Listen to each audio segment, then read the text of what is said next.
한반도의 평화 분위기가 이어지는 가운데 한 기독교 단체가 남북 평화 시대를 고찰해보는 시간을 갖고 있습니다. 한국기독교 목회자협의회 하기 수련회 현장을 찾아가 봤습니다. 전 세계 선교사 자녀들이 한자리에 모여서 비전을 나누고 위로받는 시간이 마련됐습니다. 20회를 맞이하는 MK 리더십 캠프 현장을 취재했습니다.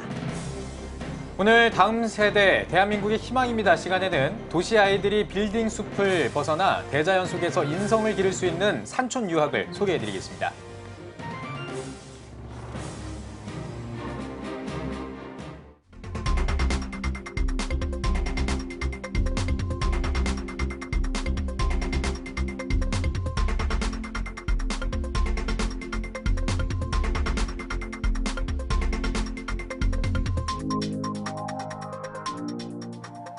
시청자 여러분 안녕하십니까? 7월 4일 수요일 CTS 뉴스입니다.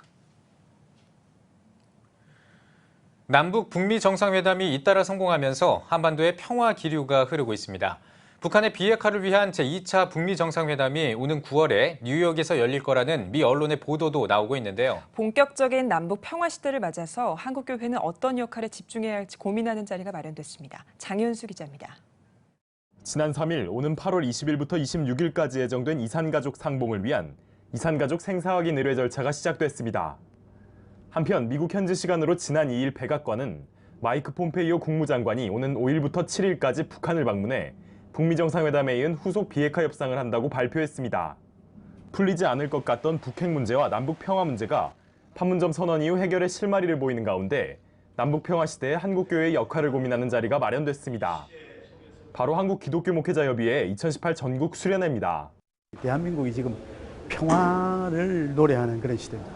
대결구문을 넘어서가지고 어떻게 남북이 함께할 거냐를 고민을 하고 있는데 그 문제는 사실 교회의 주제가 되어야 된다고 생각합니다. 목회자들은 한국 사회에서 적지 않은 무게를 갖는 한국교회가 남북 평화 문제의 방관자가 돼서는 안 된다고 뜻을 모으며 남북 화합을 논하기 위해서는 먼저 분열된 한국교회가 연합과 일치의 본을 보일 필요가 있다고 밝혔습니다. 결국 교회의 연합과 일치 문제가 여전히 숙제가 되어 있을 뿐 아니라 상황은 더 악화되어 있는 그런 상황을 보면서 예수 그리스도로 마음을 하나로 모으지 못하는 교회가 통일을 말할 자격이 있는가? 그런 심지어 생각까지 자괴적인 마음도 늘 가지고 그렇게 살아왔습니다. 중앙정부, 지방정부와의 교류와 지역별 남북 결연에 민간과 교계가 적극 나서야 하며 카이로스, 즉 통일에 대한 하나님의 때를 포착할 수 있도록 사회적으로, 영적으로 깨어 있어야 한다는 목소리도 있었습니다. 현재 시기가 바로 한반도 통일을 위한 민족적 카이로스의 때라는 것입니다. 우리 민족에게 카이로스의 때다. 이 때를 놓치고 나면 영구 분단이나 핵전쟁의 위기가 올 것이다. 이렇게 생각했어요. 100년 전에 갑신정변이 실패하고 그 이후로 만민공동회라는 그런 새로운 기회가 주어졌던 것처럼 이번에 하나님께서 한 번 더 기회를 주셨다. 다가오는 남북 평화 시대, 한국교회가 그 시대적 사명을 감당하기 위해 연합과 영적 각성을 도모하고 있습니다. CTS 뉴스 장현수입니다.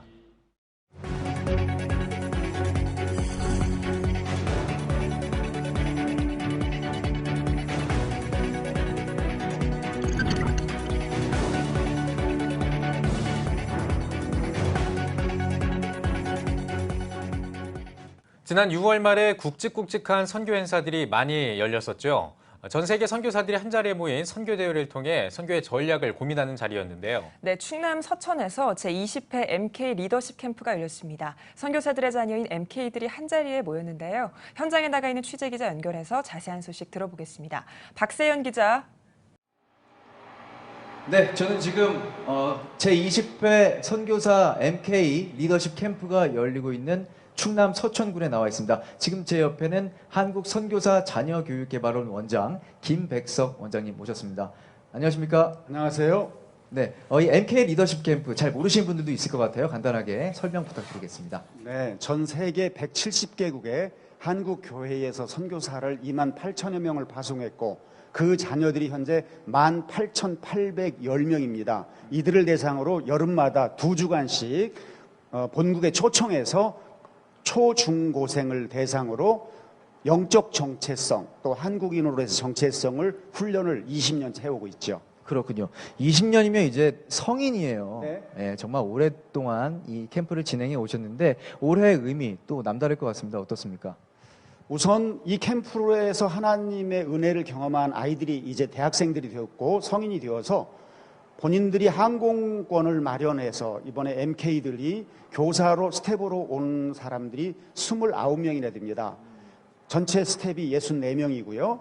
그래서 자기들이 어려웠을 때 이 캠프를 통해서 만난 하나님의 은혜를 자신들을 통해서 흘려보내려고 하는데 지금 안에서 진행되니까 우리 기자님 같이 들어가셔도 좋을 것 같습니다. 그럴까요? 네, 제가 또 오늘 괜찮아요. 복장을 이렇게 갖춰 입었으니까 네, 한번 가보도록 하시겠습니다. 네. 자, 지금 안쪽에서 MK 초월하는 행사가 열리고 있는데요. 어떤 행사인지 한번 함께 따라와 보시도록 하겠습니다. 예, 여기 지금 중고등학생 그리고 초등생 MK들이 함께 모여서 지금 노래를 연습을 하고 있습니다. 제가 한번 만나보도록 하겠습니다. 안녕하세요.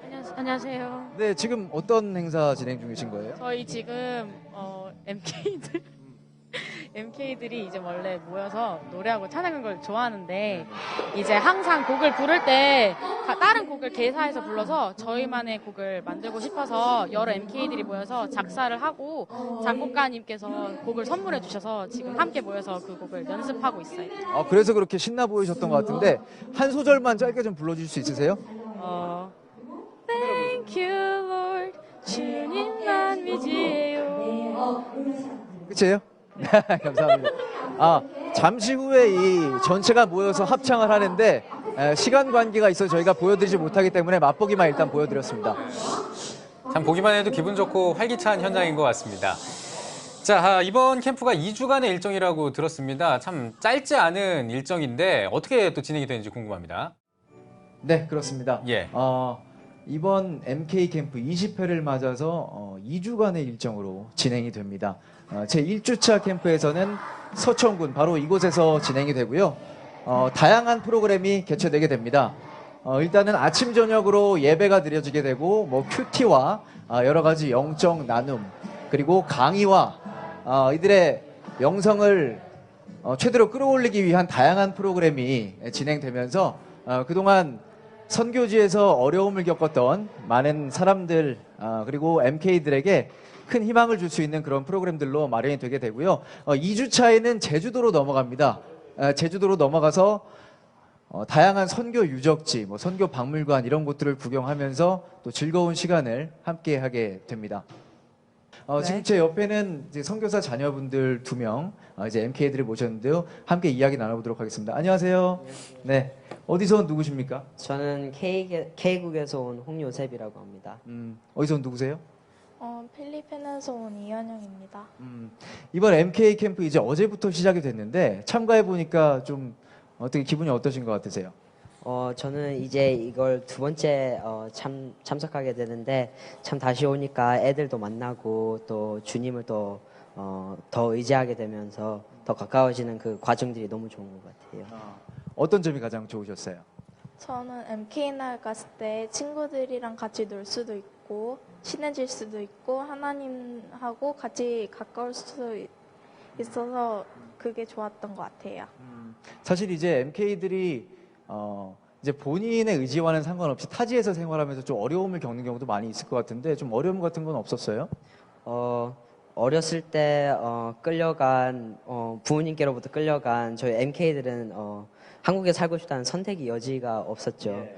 그래서 그렇게 선교지로 끌려간 저도 힘들고 많이 지치고 또 주님께 원망스러운 일도 많았지만 하지만 이 수련회를 통해 또 주님을 더 의지하고 또 주님을 더 사모하면서 사랑하는 그런 과정을 또 기회를 주셨다고 생각을 해요. 예, 현영 씨는 어떠세요? 저는 가끔씩 막 사역 갔을 때 가기 싫었고 막 힘들었는데 MK로서 아버지하고 엄마를 도와주면서 같이 갔던 일이 많았던 것 같아요. 근데 사실 이제 MK들이 뭔가 본인의 신앙보다는 이제 부모님의 신앙을 따라가는 그런 경우가 많이 있는데 이번에 어떻게 좀 정체성 같은 것도 찾으셨는지 궁금합니다. 저는 네 저도 부모님이 저를 끌려갔지만 저도 MK 자녀로서 이 수련회를 통해서 하나님을 더 알아가는 그런 과정 속에서 많은 은혜를 받았던 것 같아요. 네. 두 분 앞으로도 또 좋은 신앙생활 이어가기를 저희가 기대하겠습니다. 네, 감사합니다. 네, 오늘 참가한 분들 중에는 이처럼 이제 보안국에서 부모님이 선교를 하신다는 이유로 그 소속을 밝히지 못하는 선교사 자녀들도 많이 있습니다. 이 친구들을 위해서도 여러분들 많은 기도 그리고 관심 부탁드리겠습니다. 오늘 CTS 현장 주민 충남 서천에서 보내드렸습니다. 네, 다음 소식 전해드리겠습니다. 일본 무목교회 기획보도 세 번째 시간입니다. 자, 그동안은 일본의 무목교회를 소개하고 그 현황을 전해드렸었는데요. 네, 일본 교회와 한국 교회가 무목교회 현상을 해결하기 위해 나섰습니다. 어떤 방안들이 나왔는지 최병희 기자가 알아봤습니다. 일본에서 가장 오래된 개신교 교단 중 하나인 일본 그리스도 교회. 그중 큐슈 노회가 지난 5월 임시 노회를 열어 큐슈 지역 무목교회를 돕기 위한 방안의 하나로 한국의 호도스 신학원 김산덕 목사를 큐슈 노회 선교교사로 임명하는 시간을 가졌습니다. 호도스 신학교에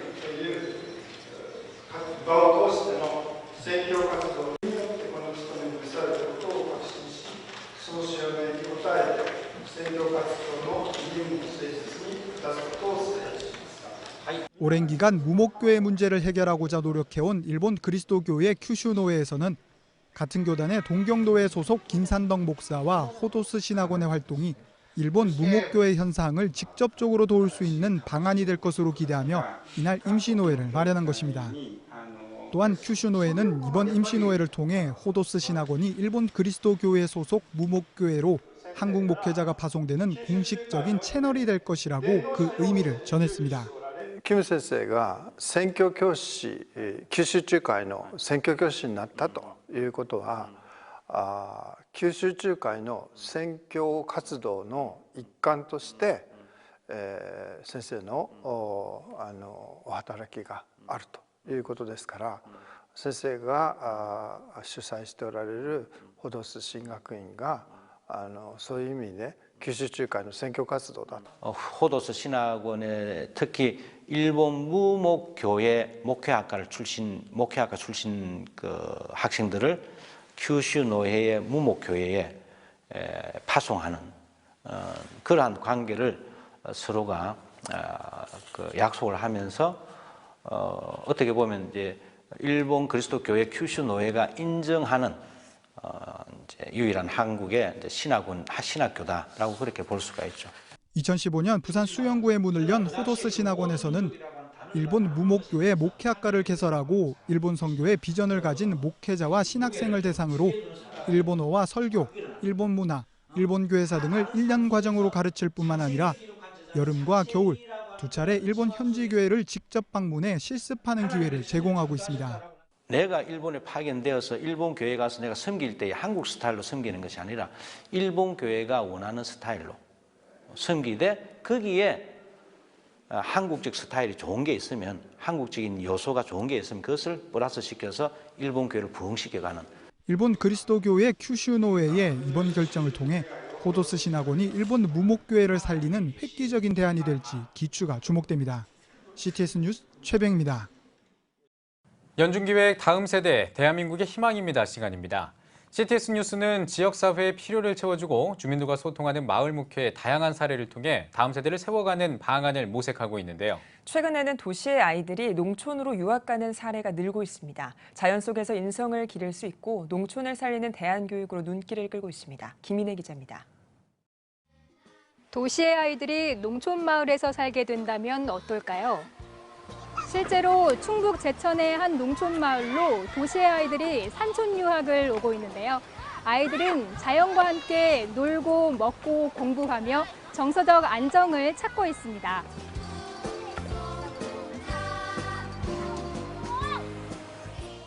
산 좋고 물 맑은 치악산맥 끝자락에 자리 잡은 산촌 충북 제천시 백운면. 아침 일찍 일어난 아이들이 텃밭에서 옥수수 심기에 열심입니다. 요걸 심으면은 한 달 정도 되면은 엄청 커. 니네 키만큼 더 커. 시범을 보이는 목사님의 작은 행동 하나까지 머리에 새긴 아이들.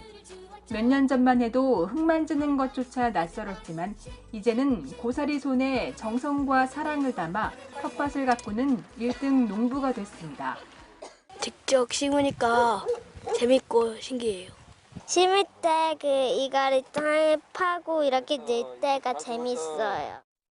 밭일을 마친 아이들이 찬양을 흥얼거리며 숲으로 향합니다.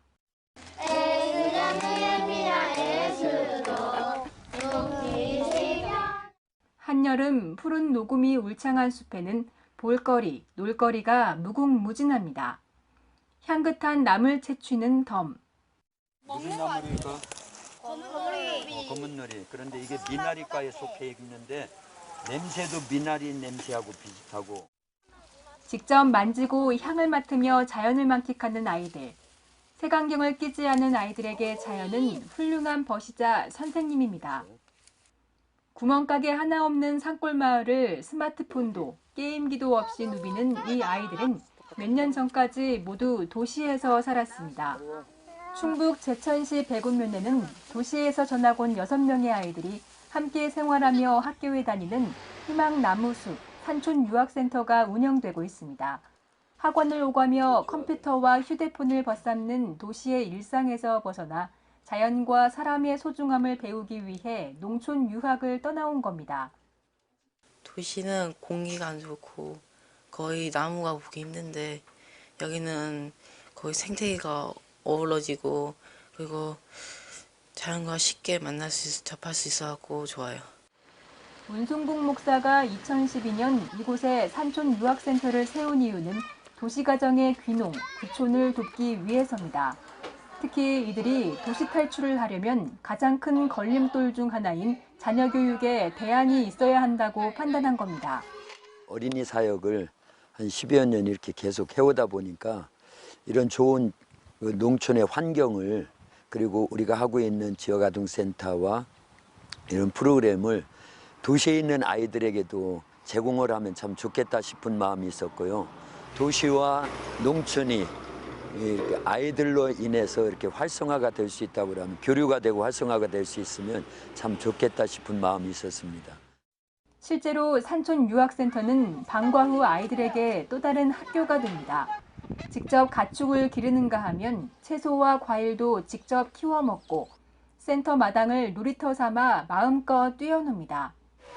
여름엔 센터 앞에 흐르는 냇가로 족대와 통발을 들고 나가 물고기를 잡는 등 자연과 교감할 수 있는 여러 가지 체험 활동을 통해 삶의 지혜를 배웁니다. 잡혔어 한 마리. 산촌 유학센터는 도시 아이들에게 쉽게 복음을 전할 수 있다는 장점도 있습니다. 센터 아이들은 자기 전에 문승국 목사와 함께 성경을 읽고 기도한 뒤 그날의 삶을 나눕니다. 이곳에서 접한 복음이 아이들에게 좋은 신앙의 뿌리가 되고 있습니다. 폭력성이나 그런 것들은 없고 예의 바르고 또 어른들 공경할 줄 알고 이런 곳에 와서 철저한 관리와 또 교육을 받으면 정말 좋은 성품으로 다음 세대를 책임질 수 있는 그런 자녀가 될 것 같아요. 아직 농촌 생활을 경험한 도시 아이들은 6명뿐이고 가족 전체가 옮겨온 가정도 없지만 문승국 목사는 여전히 희망나무숲 산촌유학센터에서 농촌의 희망을 찾고 있습니다. 도시와 농촌 간 교류로 인해 농촌으로 옮겨오는 도시가정이 증가하고 농촌교회도 젊어지길 기대했습니다. 적은 숫자지만 이것이 조금만 더 활성화된다고 그러면 농촌에 아이들이 없는데 있게 되고 또 교회도 마찬가지죠. 그래서 시골살이 오는 아이들이 교회를 채우고 지역 조그마한 학교들을 살릴 수 있다고 그러면 굉장한 프로그램이 되고 또 비전이 있다고 봅니다. 콘크리트 숲을 벗어나 자연 속에서 놀며 배우는 산촌 유학. 사라져가는 농촌 마을을 살리고 지역의 다음 세대도 살리는 귀한 대안교육으로 주목받고 있습니다. CTS 뉴스 김인혜입니다. 오는 9월에 익산 이리 신광교회에서 열리는 대한예수교장로회 통합총회 부총회장 선거가 찬반 투표로 치러집니다. 예장통합총회 선거관리위원회가 제103회 부총회장 후보 등록을 마감한 결과 목사 부총회장에는 부산 백양록교회 김태영 목사가, 장로 부총회장에는 충주 명락교회 차주욱 장로가 단독 출마했습니다.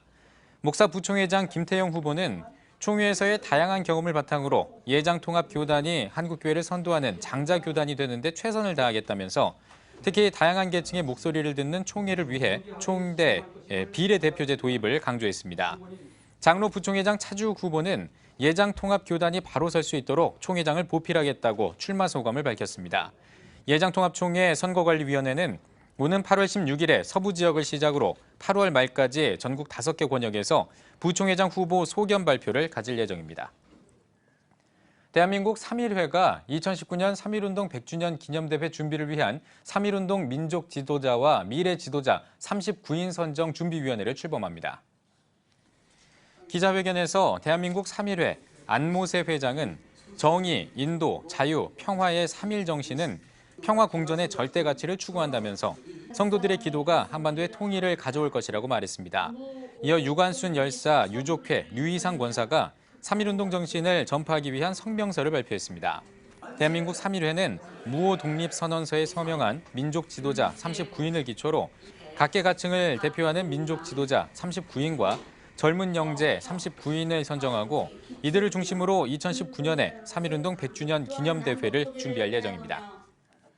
서울 소망교회가 3대 담임 목사로 장로의 신학대학교 김경진 목사를 청빙하기로 했습니다.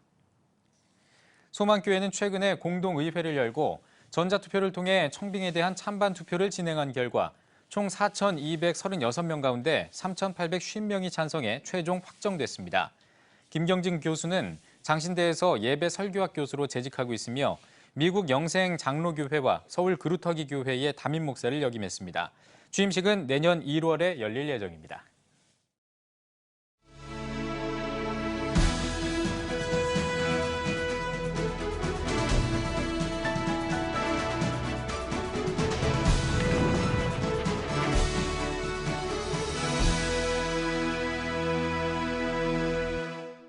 (7월이) 시작되면서 본격적인 무더위가 찾아왔습니다.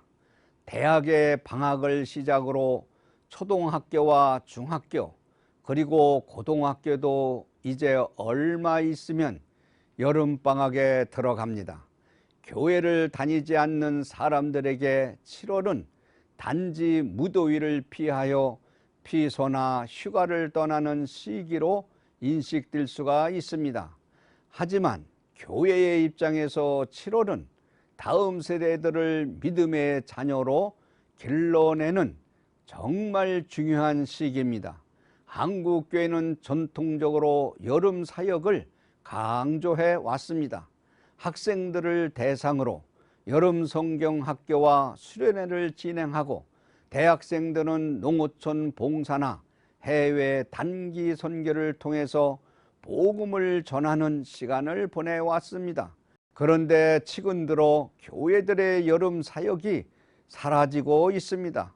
입시 위주의 교육으로 주일학교 운영에 어려움을 겪으면서 그나마 진행하던 성경학교와 수련회가 제 역할을 하지 못하고 있는 것 같습니다. 학생들의 영혼을 뜨겁게 해야 할 믿음의 집중 훈련이 이루어지지 않고 있는 것입니다. 최근 나타나는 현상 중에서 가장 우려되는 부분은 이제 더 이상 청년들이 선교의 자원이 아니라는 것입니다.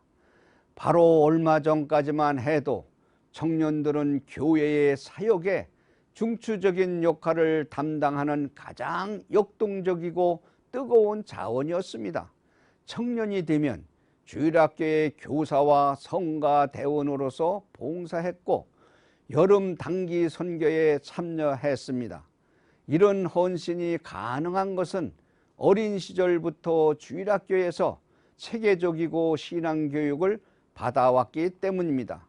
그런데 오늘의 청년들은 주일학교 경험이 부족하고 입시와 취업에 집중하느라 교회 사역에 헌신할 생각조차 하지 못하고 있습니다. 신명기 6장 6절과 7절은 오늘 내가 네게 명하는 이 말씀을 너는 마음에 새기고 내 자녀에게 부지런히 가르치며 집에 앉아있을 때든지 길을 갈 때든지 누워있을 때든지 일어날 때든지 이 말씀을 강론할 거라고 말씀하고 있습니다. 무엇이 우선입니까?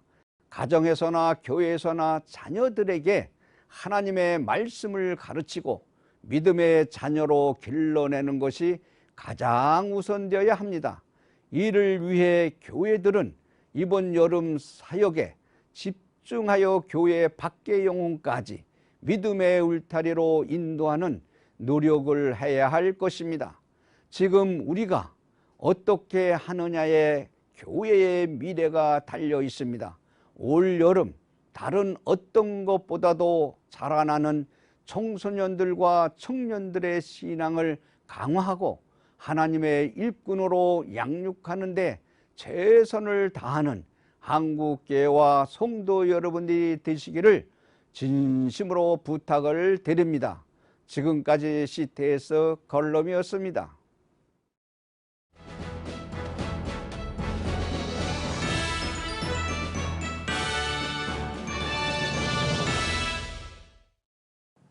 전국 각 지역별 네트워크 뉴스입니다. 금란교회가 400여 명의 목회자와 선교사, 평신도 지도자들을 초청해서 2018 KMC 금란 선교 컨퍼런스를 열었습니다. 2017년 필리핀 마닐라 컨퍼런스에 이어서 올해로 2회째 개최된 컨퍼런스 현장을 윤희준 기자가 다녀왔습니다. 2018 금란 선교 컨퍼런스를 시작합니다. 축제의 서막을 알리는 팡파르가 울리고 환호성과 박수가 컨퍼런스 현장을 가득 채웁니다. 이곳은 금란교회가 주최한 2018 KMC 금란 선교 컨퍼런스가 개최된 곳으로 전국의 목회자와 선교사, 평신도 지도자 400여 명이 한자리에 모인 겁니다. 저희 교회뿐만 아니라 한국의 모든 교회와 한국에서 파송한 모든 세계 각국에 흩어져 있는 선교사님들에게 선교적 교회로서의 비전을 함께 공유하고 나아가기 위해서 이번 컨퍼런스를 만들었습니다. 컨퍼런스는 4차 산업혁명 시대를 맞이하는 목회자와 현장 사역자들에게 선교적 교회의 이론과 실제, 변하지 않는 교회 본질 추구의 길을 제시했습니다. 또한 목회자 중심, 선교사 중심에서의 선교사역에서 교회의 모든 성도들이 함께하는 선교적 교회로의 체질 변화를 주된 주제로 교회 성장과 민족 복음화, 세계 복음화 성취 방안을 논의하는 자리가 됐습니다. 교회 자체의 체질 변화가 필요한 것이 선교적 교회라는 고민을 했고, 요즘에 이제 4차 산업에 대한 고민들이 많아지기 때문에 그 4차 산업과 교회 목회에 대한 부분들은 우리가 어떻게 연결시켜야 될 것인가라는 것을 고민하다 이번에 선교적 교회와 21세기 목회라는 주제로 이번 컨퍼런스 주제를 잡게 되었습니다. 아울러 컨퍼런스에서는 행복으로 가는 교회 최기성 목사, 서울신학대학교 최동규 교수, 세계 가나안 농군 운동본부 김현철 목사, 한국기독실업인회 이선영 교수 등 다양한 분야의 전문가가 강사로 등단, 선택 특강이 진행됐습니다. 또한 CTS 기독교 TV, 국민일보, 교회성장연구소, 주한대학원 대학교, CBMC 등 20여 개의 컨퍼런스 후원 및 협력단체 홍보 부스가 운영되어 선교의 다각화 방안을 제시하기도 했습니다. 나라 민족과 북한과 세계를 품고 기도하고 선교에 굉장히 관심을 가지고 꾸준히 기도하고 찬양하고 나가는 게 참 멋있는 것 같아요. 참 시대에 부응하는 주제인 것 같습니다. 선교적 교회와 21세기 목회를 주제로 열린 금란 선교 컨퍼런스. 이 자리가 교회의 본질을 재발견하고 희망적인 목회 현장으로의 변화를 제시하며 나아가 기존 교회의 선교적 교회를 안내하는 초석되기를 기대합니다. CTS 뉴스 윤혜준입니다. 여름 성경학교를 앞두고 노회별 교사 강습회가 진행되고 있습니다. 울산의 교사들도 한자리에 모였는데요. 울산방송 문희선 기자입니다. 예장고신 울산노회 주일학교연합회가 주최한 2018 여름성경학교 교사 강습회가 교회가 좋아요라는 주제로 울산교회에서 열렸습니다. 울산 지역 50개 교회 300여 명의 주일학교 교사들이 참석한 강습회에서 순복음 대구교회 이건호 목사는 교사의 영적 준비라는 제목의 강의를, 중심교회 이기동 목사는 좋은 교회 학교의 10가지 특징을 주제로 특별 강연을 진행했습니다. 이번 여름 성경학교 교사 강습회를 통해서 우리 교사들이 먼저 올바른 교육을 받고 우리 아이들이 예수님의 사랑을 알고 교회를 좋아하는 마음을 가지게 하기 위해서 교사 강습회를 준비했습니다. 이번 교사 강습회는 유아부, 초등 1, 2부 등 전략 강의와 율동 교사를 위한 집중학습, 주교연합 37회 정기총회도 가졌습니다. 예장고신 울산남부노회 주일학교연합회도 아이러브 처치라는 주제로 울산 남부교회에서 2018 여름성경학교 교사 강습회를 개최했습니다. 이틀간 진행된 강습회에서 첫날은 고신대학교 신학대학 기독교교육과 이현철 교수가, 둘째 날은 캐나다 샬롬 교육연구소 소장 소진희 교사가 특강을 맡았습니다. 1999년 6월에 창립한 울산남부노회 주일학교연합회는 교사들의 영성 강화를 위한 세미나와 어린이 신앙 그림, 글짓기 대회 등 다양한 사역을 진행해오고 있습니다. 예장합동 남울산노회 주일학교연합회도 우리는 세상의 소금과 빛이라는 주제로 여름성경학교 수련회를 위한 교사 강습회를 사흘간 울산 서현교회에서 개최했습니다. 교사 부흥회로 열린 이번 강습회는 대구 대명교회 장찬수 목사가 주 강사로 나섰으며 명동교회 김용규 목사와 진검다리 선교회 이부연 목사 등의 특강이 이어졌습니다. 아이들에게 예수님의 사랑을 전하고 한국 교계를 이끌어갈 인재로 키우기 위한 교사들의 노력이 여름성경학교를 통해 빛을 발하길 기대해봅니다. CTS 뉴스 문희선입니다. 공주 제일감리교회가 공주 기독교박물관을 개관하고 감사 예배를 드렸습니다. 말씀을 전한 하늘정원교회 최승호 감독은 3.1운동에 앞장섰던 공주 제일교회가 한국 역사의 중심에 서서 시대를 이끌어가는 교회가 되길 바란다고 권면했습니다. 공주 제일교회 윤혜근 목사는 지난 117년 동안 공주 제일교회를 거쳐간 수많은 이들에게 복음의 빛을 허락하신 하나님께 감사와 영광을 돌린다며 천국에 이르는 그날까지 복음을 전하고 구원을 향한 걸음을 멈추지 않겠다고 선포했습니다. 이어 박물관 개관에 힘쓴 박정수 박사 외 7명에게 공로패와 감사패를 전달했습니다. 공주 제일교회 기존 성전을 리모델링한 공주 기독교 박물관은 2011년 등록문화재 472호로 인가받은 후에 7년 만인 2018년 5월 10일 충청남도 제39호 박물관으로 인허를 받았습니다. 영도교회에서 CTS 콜린과 진행자 브라이언 박 목사를 초청한 부흥성회가 열렸습니다. 브라이언 박 목사는 나 자신을 완전히 하나님께 항복하고 하나님께서 주신 신성한 사명, 나의 십자가를 지고 갈 때 천국에 이를 수 있다고 강조했습니다. 이번 성회엔 CTS 동부방송 이사장 이정원 감독이 인사말을 전했으며 동부방송 합창단의 특송과 영상 선교 사역을 위한 후원이 진행됐습니다. 제16회 남북조찬기도회가 한국교회 100주년 기념관에서 열렸습니다. 대회장 원종문 목사는 남북이 평화통일을 염원하는 이때에 한국교회가 기도로 통일의 문을 열어야 한다고 개회 인사를 전했습니다. 말씀을 전한 한국기독교총연합회 대표회장 엄기호 목사는 남북이 하나가 되는 길은 겸손하게 회개하고 순종할 때 열린다며 우리 모두 하나님께서 맡기신 사명에 충실히 통일을 준비하자고 당부했습니다. 에스겔에게 나타나셔서 네 손으로 둘을 하나로 만들어라. 이 숙제를 한국교회에다가 준 줄 믿습니다. 그래서 한국교회가 먼저 나서서 화평과 평화를 위해서 애쓰고 힘쓰고 기도하면 역사를 주관하시는 하나님이 역사하실 것이다. 이어 참석자들은 나라와 민족, 한반도의 평화와 복음화를 위해 기도하는 시간을 가졌습니다. 여의도 침례교회가 지역 주민과 함께하는 이웃사랑 돕기 바자회를 열었습니다. 바자회에는 성도들이 직접 기증한 생활용품과 의류, 먹거리 같은 다양한 물품들이 판매됐으며 버스킹과 색소폰 연주 등 지역 주민들을 위한 공연도 함께 진행됐습니다.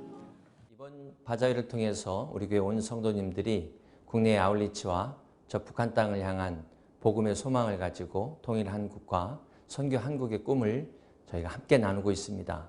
우리 한국교회 온 성도님들도 이 귀한 뜻에 함께 동참해 주시기를 부탁드립니다. 바자회 수익금은 국내 농어촌교회와 미자립교회, 다문화 이주민교회, 그리고 탈북민교회를 돕는 데 사용될 예정입니다.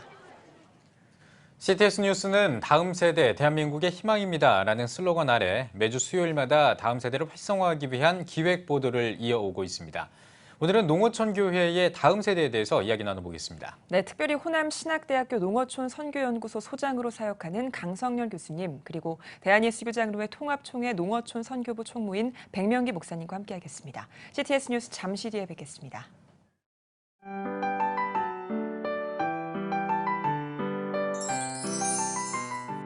오늘날 다음 세대 선교 현장은 해외 어느 선교지보다도 복음화율이 낮은 복음의 불모지입니다. 한국교회 청소년이 급격히 감소하는 상황에서 교회 학교는 물론 다음 세대를 향한 선교적 접근이 너무나 어렵습니다. 아름다운 신앙 계승은 교회의 사명이기에 한국교회와 성도들이 당장 눈에 보이는 결과를 기대하기보다 지속적인 기도와 관심이 이어지길 소원합니다.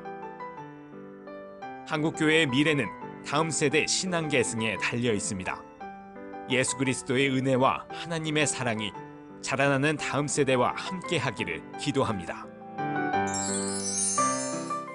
다음 세대, 대한민국의 희망입니다. 이 캠페인은 대한예수교장로회 통합총회와 함께합니다.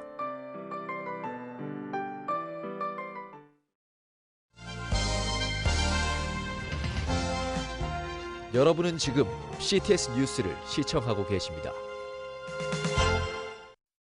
한국교회 안에서 다음 세대가 줄어드는 문제는 어제 오늘 일이 아닙니다. 특히 미자립 농어촌 교회의 문제는 굉장히 심각한 수준인데요.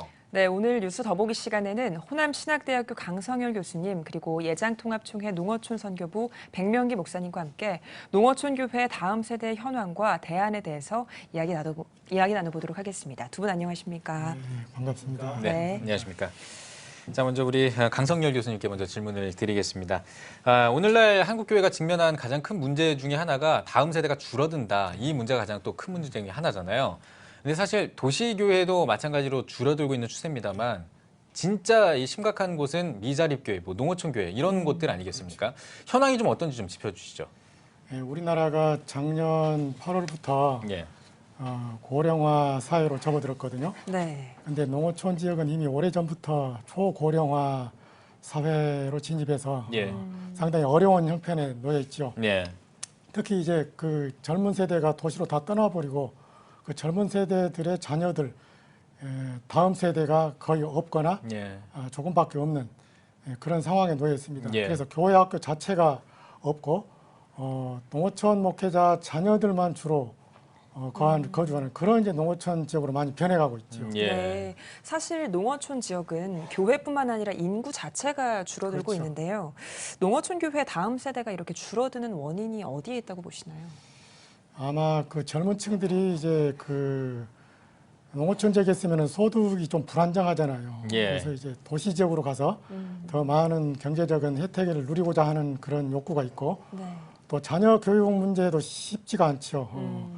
농어촌에서보다 도시에서 사교육을 통해서 더 많은 교육을 시켜가지고 나라의 인재로 좀 키워보고 싶은 그런 열망이 부모에게 있죠.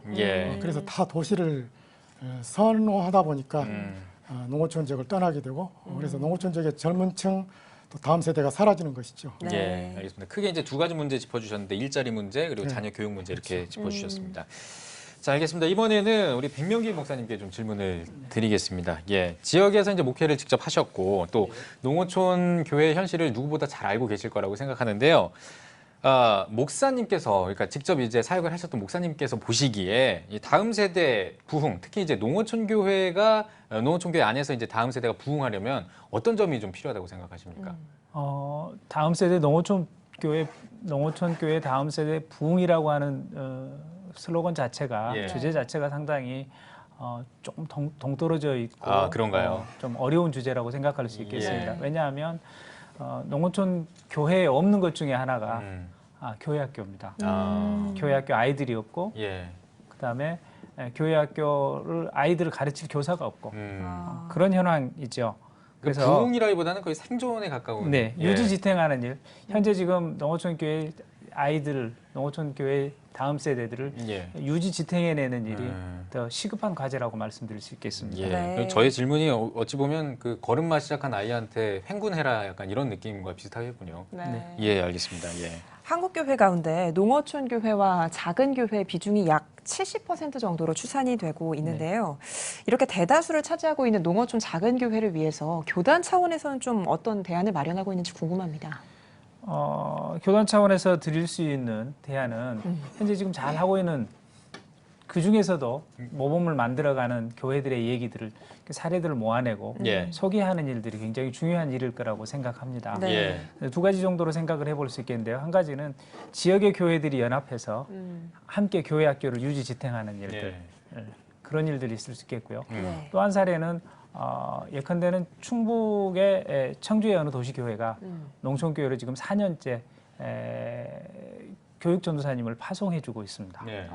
그렇게 해서 교회 학교가 잘 유지 지탱되는 사례 있죠. 그러니까 도시교회와 농촌교회가 협력하는 사례들, 이런 사례들, 이런 모범들을 모아가고 소개하고 펼쳐갈 수 있도록 협력하는 일들이 필요할 것으로 보입니다. 예, 그렇군요.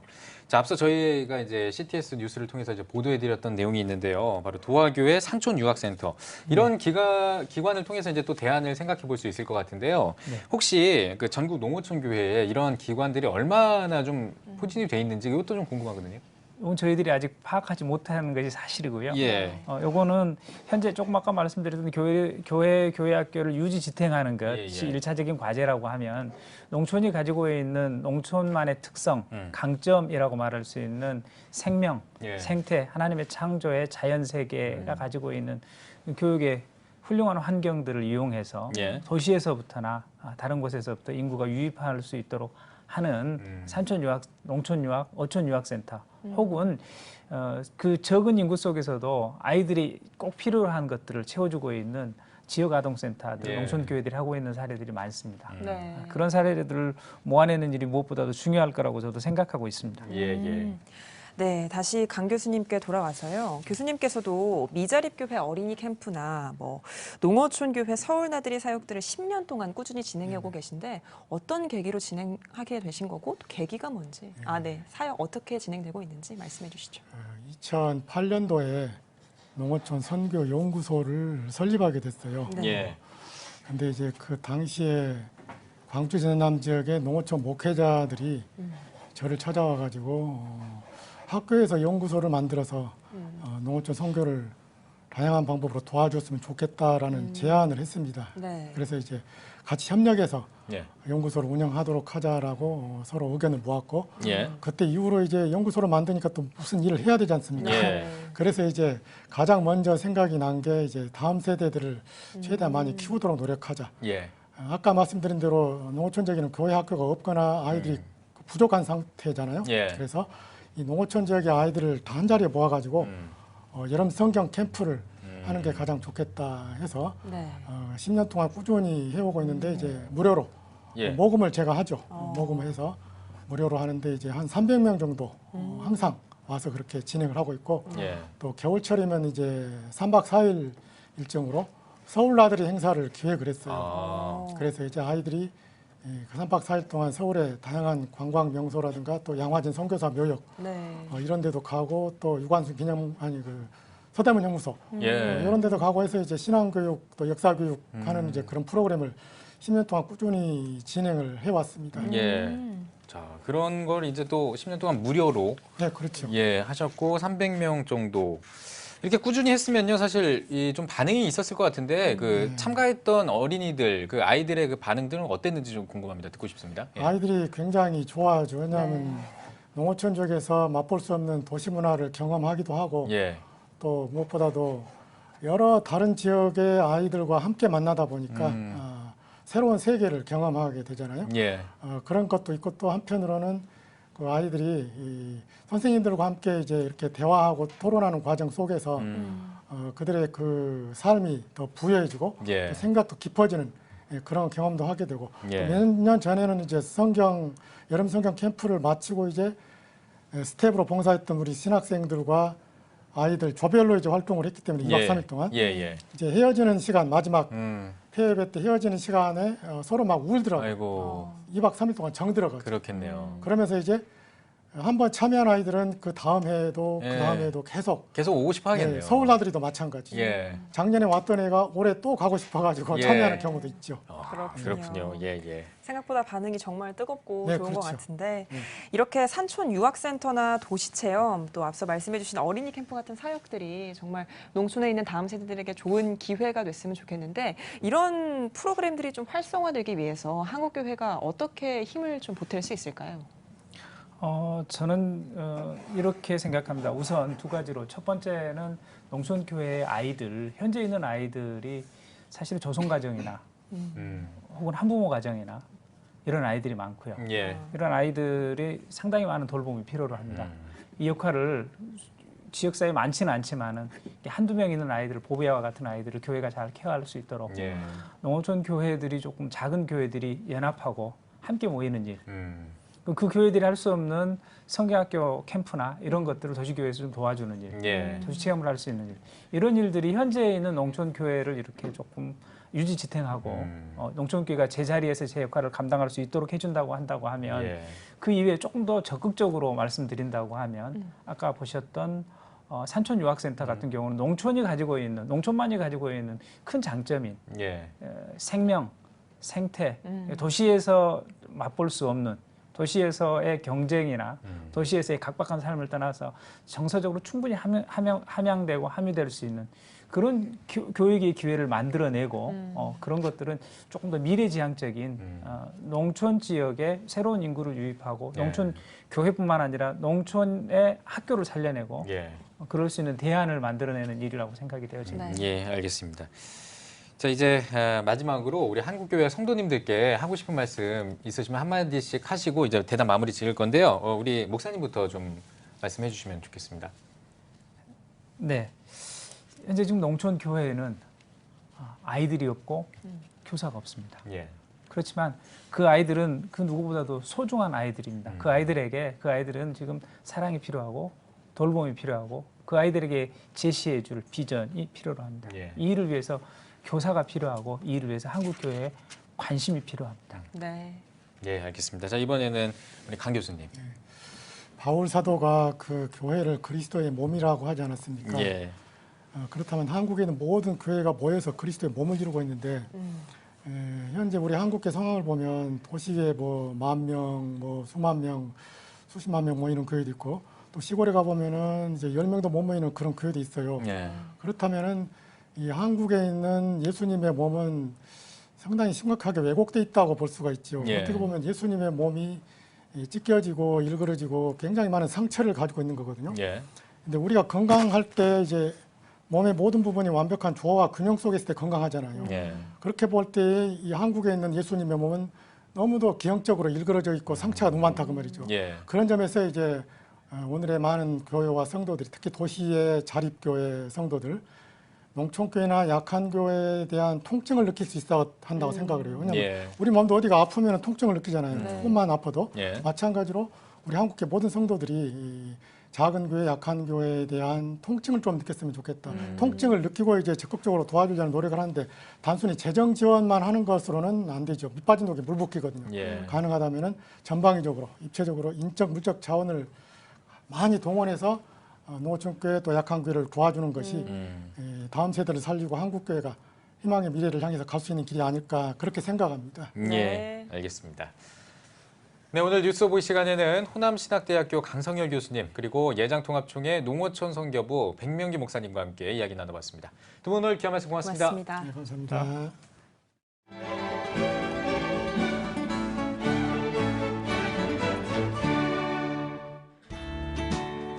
내일은 전국에 구름이 많겠습니다. 아침 최저 기온은 18도에서 23도, 낮 최고 기온은 21도에서 31도가 되겠습니다. 주간 날씨 예보입니다. 장마 전선과 동풍의 영향으로 6일과 7일은 제주도와 강원 영동, 9일은 중부지방에 비가 오겠습니다.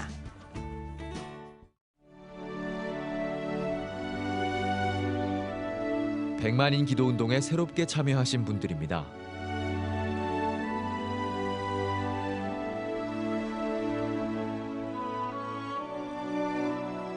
100만인 기도 운동을 통해 보내주신 후원금은 국내는 물론 전 세계를 향한 CTS의 영상 선교 사역을 위해 소중하게 쓰이고 있습니다.